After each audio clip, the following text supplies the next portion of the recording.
Hi, everybody. We are here tonight to have our November Infinite Wisdom guest speak to us, and her name is Barbara Slaine. Barbara is a dear, dear friend of mine who I think beautifully embodies the energy of generosity, which is what we're focusing on in this month. Barbara, I'm going to let her tell you about herself, but Barbara has been involved in so many different causes and has just, we'll talk about it during the interview, but has just bent over backwards for many, many people through all the years that I've known her and before then.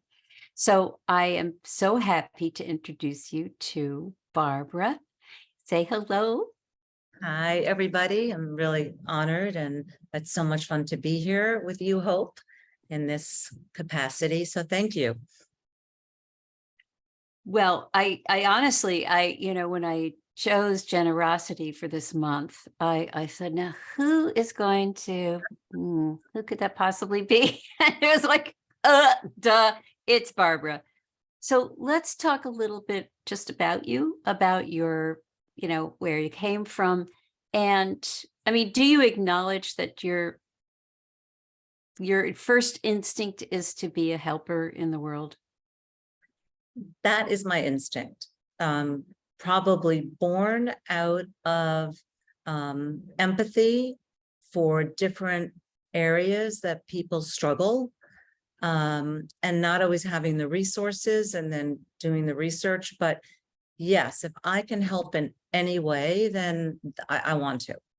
So let's go back and see where that came from in you. Could you track it back to your childhood or your upbringing at all? I mean, it comes from torture. I mean, not literally, but it comes from being aware of the duality on this planet and suffering, how we label suffering, and not knowing sometimes when you're suffering, the options and the outlets that can alleviate it. So because of my lack of knowledge, while I was young and going through certain things, and even into my older years, because I'm a late bloomer, because of the lack of resources and a guidance in areas that would actually help, because everyone has a million ideas. There's no lack of ideas or ways to spend money or paths to go down, but that's not always the best thing to do. So if I can help with no strings attached, people, whether it's mind, body, or soul, and refer them to this vast network of people like you, then it's an honor. So I always joke that I'm like, I must have had bad karma like this. These are my spiritual kind of karma bookie points. So I'm like the conduit. They're like, all right, Barbara, we need you to help these folks that God knows what I did in a past life. I'm only kidding. So it's my honor really to help people with the knowledge that I have. And if I don't, and that I will always send people to the appropriate resources. Well, let's go back and when you were a kid, were you like this? So when I was little, I did used to run around, especially in hospitals, and try to make people laugh and kiss them. And I was very loving. And then what happened was my original kind of blueprint got a bit squashed, and there was trauma. And so there were fragments of me that were not able to be present. But yes, my nature was to give. 100%. I was a medical assistant. I wanted to go to nursing school and I didn't, all in the service field. And then when later on, I had the center, it was all about resourcing. And I think I really fulfilled my mission then, because what I heard for the decade plus that I had the center was that people got what they needed. So once again, it was the lighthouse people I pulled in, but it was always based on a need of an area of healing that I needed. And then the other people would come that needed the same area of healing. So So, let me just bring everybody up to speed because they okay, don't know all that you right. had a center. So Barbara had a sizable house in suburban Connecticut. And this is how I met Barbara. And because she would host different practitioners and different speakers and healers. Sometimes they would come in and do a weekend, sometimes they'd do a talk. Uh, and sometimes they were working there on a regular basis. That's how I came down, because there was this healing machine called a Shiren. And I came down from Massachusetts to have a session on this Shiren. And I was sitting in Barbara's house in her kitchen waiting for my session when Barbara came home to this strange woman sitting in her kitchen. And, we started talking and kind of hit it off. And she asked me to douse something for her, or I offered to douse. Yeah, I said, I'm moving to Colorado. She said, would you like me to douse? And I said, sure. And she told me I was not, and I thought, well, whatever, and it was correct. So Yeah, 9 months later, I got a call from Barbara. Well, right, maybe you could douse something else. So exactly. anyway, that's how we started off. But then it grew into a very lovely friendship. And so the center was, as I said, housed in Barbara's home. And people were constantly in and out, all kinds of people, sometimes because there were several bedrooms, sometimes staying overnight. You just never knew who you were going to meet Oh, yeah. when you went to Barbara's house. And always really wonderful people from all around the world. You hosted some kind of big Yeah. people. Very big. I mean, from Radhanath Swamiji to Gabriel Cousins to Chris Grissom, Mhm. and practitioners that really made an impact and helped people. And it comes back, it just, people have made, it just really helped people move on. And that was very gratifying. And may I add, and this gets back to the generosity, you, to my knowledge, you never charged for the use of a room. No, I really didn't. There were times I would get a little bit, but in general, no. This was not about money at all, ever. And it just would have been very hard to sustain. I truly believe, and the way it happened is I went back to IIN, the School for Nutrition. Next thing you know, I'm doing a smoothie class. I don't even know how it happened. Raymond Grace was my first workshop because someone called me and said to have him, and it was a domino effect. And I truly believe and 100% know that this was ordained and orchestrated by a higher power. There's no doubt. Mhm. When I first walked in the home, having no idea of what was going to happen, I said, this would be the coolest retreat center.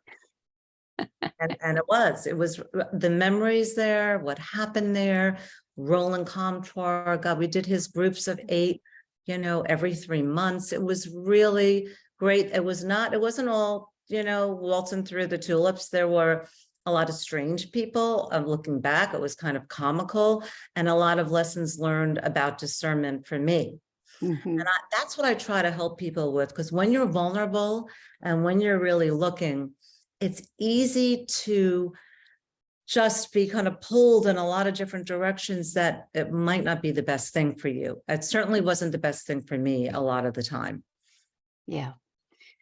Okay, so let's fast forward a little bit to your health challenges and talk about how that shaped also this generosity of spirit that you demonstrate so beautifully. Do you Well, mind I mean, talking about that? no, not at all. It's not at all. I'm an open book. So, I mean, I always had sensitivity. So as an empath, which I didn't know when I was little, so I picked up and I held all of the chaos in my family. That affects certainly my body. And if there's trauma when you're younger, you tend to somaticize things. But what I'm learning now is that with a lot of the amazing people I work with is that it's always mind, body, soul. You can't separate it. So as a result, I would say I went through kind of, a lot of health challenges from cancer. Now the cancer, the breast cancer, led me into working with Donnie Yance. As a result of that, I'm on his Herbalist. He's an herbalist, but he is more than an herbalist. Everything is scientifically documented. He has a lot of his trials are in hospitals. He's making huge strides with cancer and other disease. And so I'm on his board, and people call me and I direct them and I help them. And I've met the most amazing people, So that's the work that I did with cancer. And I still do it. And people call me all the time for advice. So that is such an honor to be there. It was a rough cancer and I didn't know how bad it was. If they had told me, which is all about the spoken word, that this was a very severe triple negative cancer, it probably would have affected me, which goes to that great movie that's out where the grandmother, the Japanese movie. Yes. Cancer, and they didn't tell her. And she never knew, and she was fine. Not saying that always happens, but I hate to see people suffer unnecessarily. So I'll always say, let me help them or guide them for what's their highest and best good, because we really don't always know that. So anyway, then I had back surgeries. As a matter of fact, Hope stayed in the hospital with me when I had a fusion. And honestly, now I walk 5-6 miles a day. So like by the grace of God of everything, I'm still really, I'm pain-free. So I had a lot of back issues and I know what that's like, and people don't realize how debilitating that could be. And also if you go to the wrong doctor. And I've had a lot of, I've had depression, I've had anxiety, I've had that, and the perspectives to have on it and the way you can treat it, which is not just always a pill. I didn't know all of that. What I do know now, 100%, is you could sit and you can talk yourself deeper into a hole, that unless this is addressed on a mind, body, soul level, it's going to be very hard for this energy, because it's an energy, to move through you. So I'm currently working with she's a Buddhist trauma specialist, and we're doing the parts work, the internal family systems, Richard Schwartz. As we go along, that, and I've done some of this work with you, we leave little pieces, and those pieces, our higher self can kind of bring them back. So I have been through it all, and yet I have no not regrets. I mean, I don't think anyone should suffer, but I don't look back bitterly. I walk outside. I'm so grateful to be here. And even more so now when I see the freedom that's available, because my tagline was always independence, freedom of mind, body, soul. Because when we're in the chains of the ego or the chains of a body that's constricted, we're not free to be who we are. It's like the wave that opens us up, right? The infinity wave. And we don't even realize the prison, and I am doing work in prison now, which is funny, the prison that we're in. And it really is a joy to see people kind of break out from their internal prisons. Yes, I agree with you. That feels like. Yeah, I agree with you. You've worked with so many people, Hope, that are suffering. And you're so, and I think a lot of the reason why you're successful, and it is the wave, and it's your empathy and compassion. You're so present and non-judgmental. That's very important. Yeah, well, in any healing work, and you are too. Right, but there's so many healers that come with, I have so many funny stories, but they come with an ego. So you're already being judged. So again, really what your body, mind, soul is being told is you're not being validated again. Well, I'm glad you explained all of this, because just so that everybody understands um, how much Barbara stands by her word.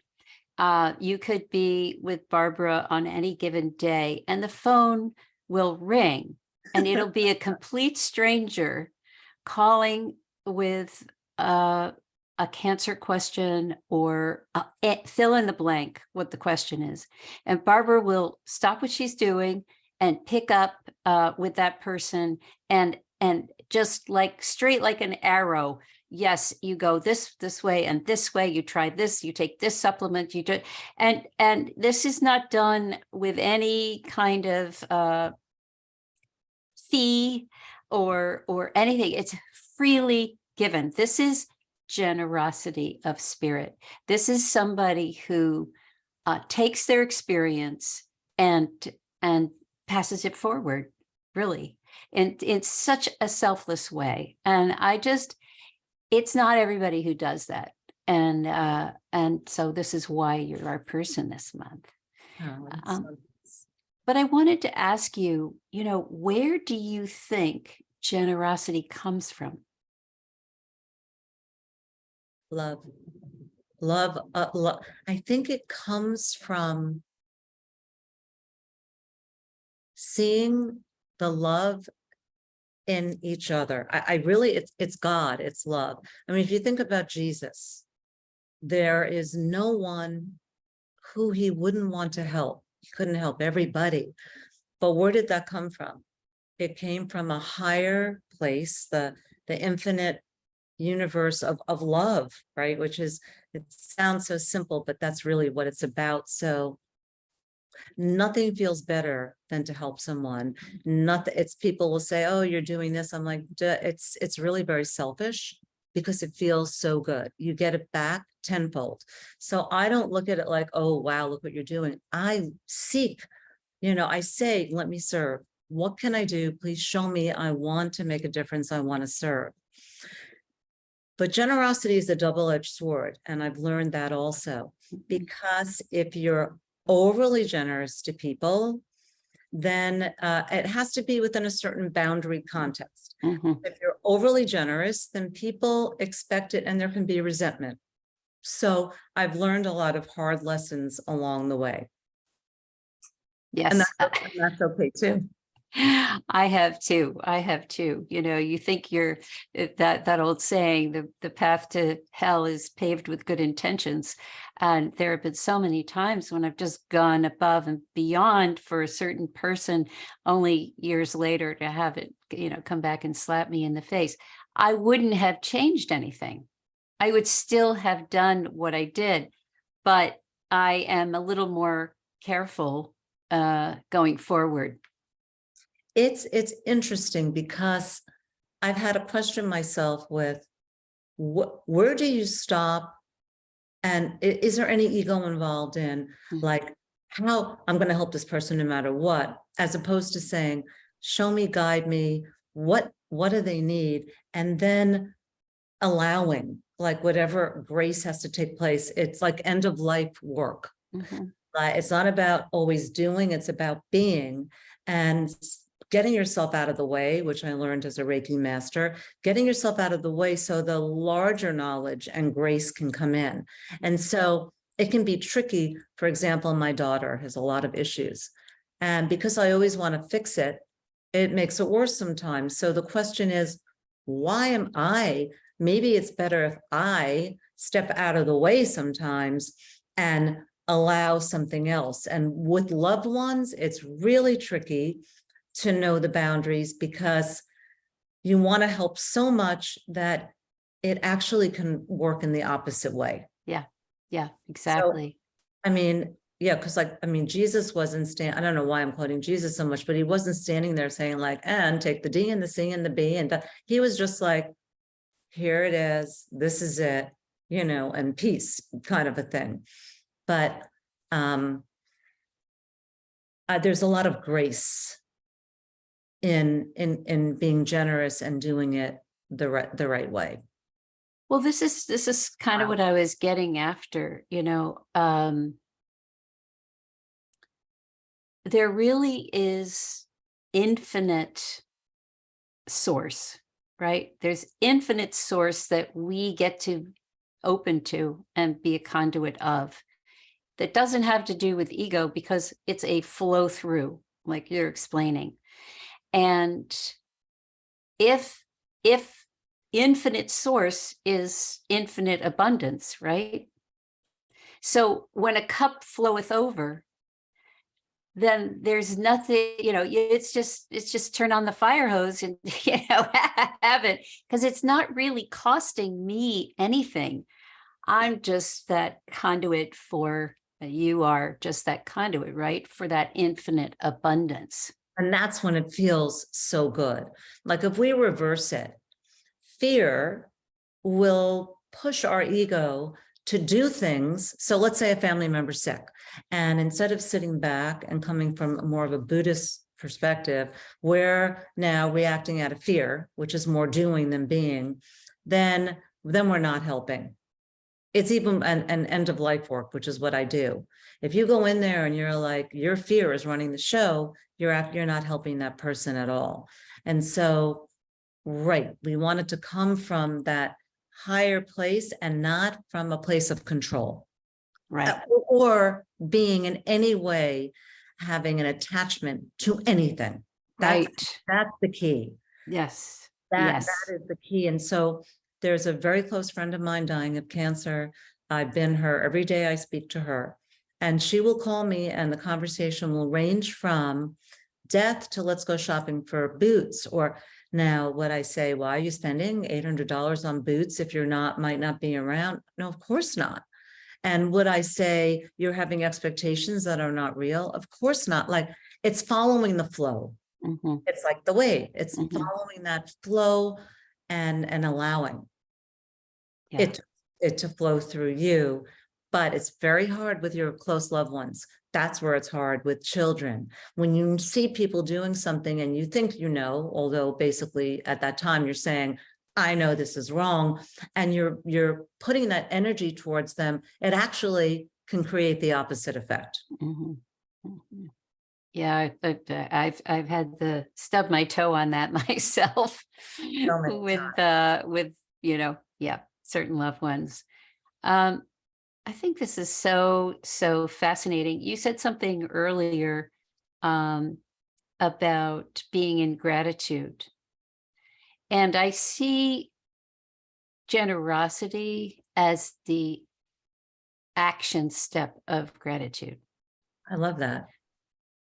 I love that. From the place of gratitude, then we show our generosity, we take that action, and that then actually becomes gratitude again. It's a circular relationship. Well, gratitude, when you're really in gratitude, and that's not always easy, you're in love and when you're in love, you want to give. That's why people, when they fall in love, they feel so great. So I love what you just said. I've never thought about that, but gratitude is generosity, but gratitude is love in motion. Yeah. Yeah. It really is. And, I have to say sometimes, like, whoa, stop. Like, what are you grateful for? Oh my God, there's so much, because it's easy for us to put a spin on things sometimes, no matter what the circumstances. And I do want to also touch that it wasn't until I was in my 60s that the biggest work, because I always felt like I should have gone to school, I should have been a doctor, all this stuff, that now when I am an end-of-life doula, I wanted to be in the prisons. And as a result of that, I have the honor to work with men that are being trained to be the hospice volunteers for their fellow incarcerated community. But the lessons that I'm learning from them, because what's healed them, apart from the self-focus of meditation, introspection, active listening, is their service to the men that are their friends dying behind the bars who now need them. It's Viktor Frankl. So their lives have meaning. And I think that also is very important, a life of meaning. And that's usually, to me, translated to service. And so what I've learned from these men who, basically, this is their life, and it was one bad day in a lot of, circumstances. the courage and how they live their lives is, to me, the biggest beacon of all. And 80% of the people that are in prison come back to us. And so I'm working on this now, and hopefully we're doing a documentary. But it really goes into gratitude, generosity, serving your fellow human being with love. I mean, it's just so simple. Yeah, it really is. And I remember that one day that I went with you, and Right. oh my God, I was so moved by these big men, mostly, and silent types, quiet types. And yet when they did speak, these were the hospice worker guys, right? And they had such humility, right? And that's what death work will bring out anyway. But to that, you wouldn't think. You think prison. You think guys who have murdered, whatever. You don't think humility as a trait. But to see how their acts of service had changed them. And as I've learned through your work with this documentary film that you've been trying to put together, how it's not only changed them, but now it's changed their families outside of prison.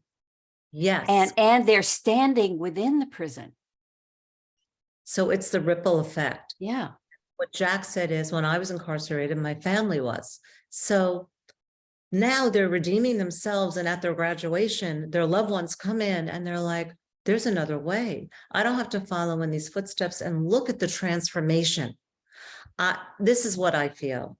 And this is why I help people. I don't think there's any situation on this planet that cannot be shifted and changed. Look at Anita Morjani. She had stage 4 cancer and went to the light and got healed. Not that that's everyone's path, so you don't want to use that as a template, but anything is possible. So these men, 25% of the world's incarcerated are in the United States. These men and women are coming back to us. How are we going to treat them?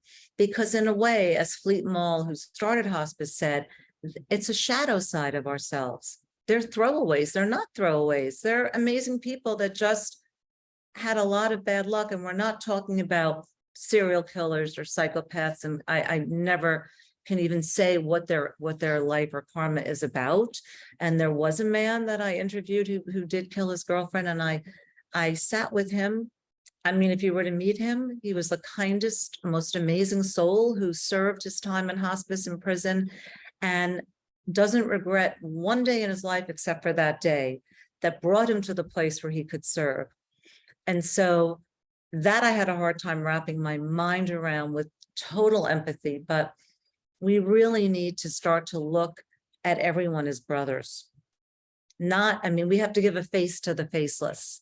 And these men deserve dignity, whether they're dying and not to die alone in prison, and men and women, or whether they're serving. But this is the culmination for me of an act of generosity. But you mentioned humility, and humility to me equals without ego. And Yeah. so humility and gratitude and service to me is that 3-legged stool.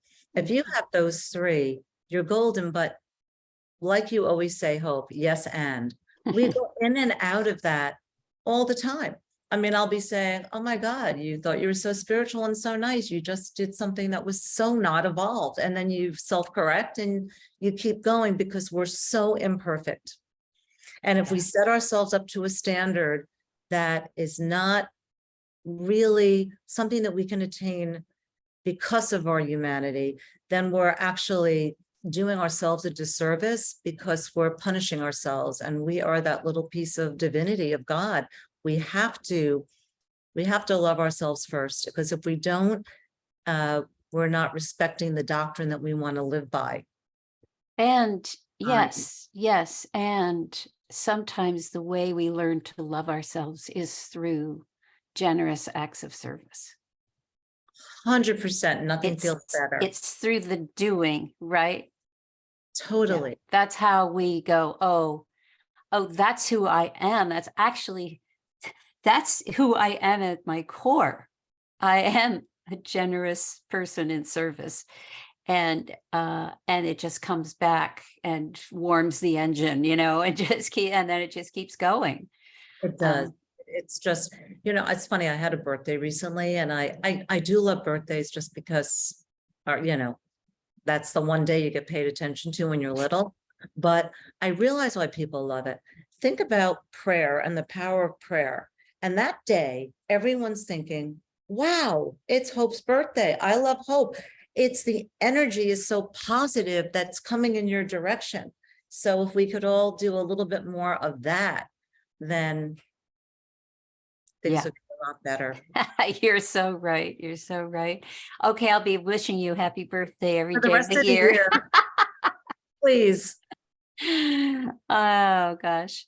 Um, well, let's see. Is there anything else you'd like to cover on this topic? You've had such an interesting life. Well, it's also judgment.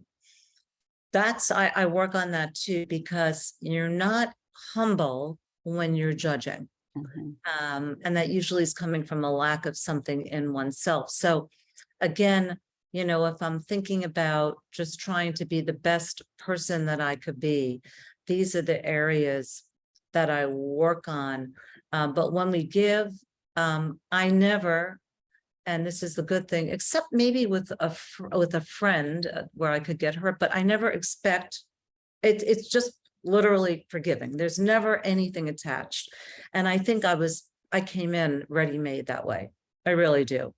Because from everything I've been through, that would not seem the normal way that somebody would be. That's why I was asking you the Oh, questions, because I agree with you. I think that's who you are as a soul. right. And as you got older and had the capacity to, all the things you learned about physicality, about medicine, about alternative medicine, about eating, and all the things, you are like an encyclopedia. And that came out of your cancer, that goes around there. And then all the things you've learned around spirituality, all the things you've learned about animals, you're involved with animals, Yeah, no, I love animals. Yeah, all big. of these areas of interest are are little avenues for your generosity. Yeah, and things just come to me, even with the animals. And again, I am not someone that will preach to anyone. And it wasn't until recently when a turkey climbed in my lap that I stopped eating meat. It's just fish now. So when things happen organically, when you say to the universe, I am open, the most incredible things happen. That I was in California, I gave money to Gentle Barn. They called me to help them with the horse that was abused in New York. Now they're opening the Gentle Barn 2 miles from here. I don't know if I told you. No. Oh my 2 God. miles from here. And Ellie and Jay, I mean, they're such humanitarians. And these animals they're just so incredible. So all of this beauty is around us, like the planet. I Yeah. recently got the most amazing compost machine. I wasn't gonna, it's really cool. I'll tell you the name of it. So we do as much as we can. And then we're human, and we screw up, and we could be selfish, but it's staying on the path. So I would say I had the hardest hits, but I had cushions to help me get through it. I had a marriage where I was left with some funds, so I could be philanthropic. Not everybody can do that. And then of course they have to charge. But then I ask myself, with people that have so much money, why are they not doing more? My ex-husband's so lucky I left him when I did, because I would be spending money and giving it away like crazy. So to me, if it's supposed to be shared, and then it comes back. I feel a lot of pain is a lack of knowledge and is self-inflicted, because we don't see the way out of our internal prison. The men in prison are more free than a lot of people I know. And Mhm. isn't that so Mhm. crazy? Mhm. Because they see so clearly. So this kind of illusion, that we live in, this Maya, they call it, right? Or illusion. We have to peel away those layers to get to the truth. Mhm. And it's not always easy. So we need people like you. We've had so many funny stories. I remember calling you saying, I can't do it. I can't make it. Oh my God. And you're like, now listen, Missy, yes, you can. And so friendship, community, like-minded people, and service, and some kind of a reverence for something bigger than ourselves is, and I wish I learned this earlier. So when I see young people struggling, it is my honor to try to help them. But as fate would have it, I can't help my daughter, so I could help others. And this is, there's never this total rhyme or reason to what's going on here. Mhm. If we really try to make total sense of it, you could go a little crazy. So I would just say that I've been very blessed. Yes. Despite it all, I've always been looked after. I have my team, whatever that is. And then the final act, how we leave, is very important to your loved ones and to ourselves. So that's funny enough what I'm working on in my later years. Mhm. Mhm. Well, it's we. So if anyone has any needs, just call me. Uh, if people do reach out, Barbara, um, I will pass them along to you. And, Happy you to know, be a resource if I can. thank you. Thank you so And I'm so much. honored that you asked me to do this. I was really, it's such a big honor. Well, And I love you and thank you for all of the work that you do. I mean, I'm seriously, you are like Florence Nightingale. When I was in the hospital for 5 days, I would look up, oh, I'm working down, and there was Hope on the couch. Yeah, that's not easy. People don't do that. well, it was my honor to do that for you. To the one who gives so much, something must be given. So, honey, thank you so, so much for doing this and for your eloquence and for your presence on this planet. We are all blessed to have you here. And you just summed it all up so beautifully. So thank you for your generous heart. Thank you. Just a pleasure to be part of your ongoing amazing journey.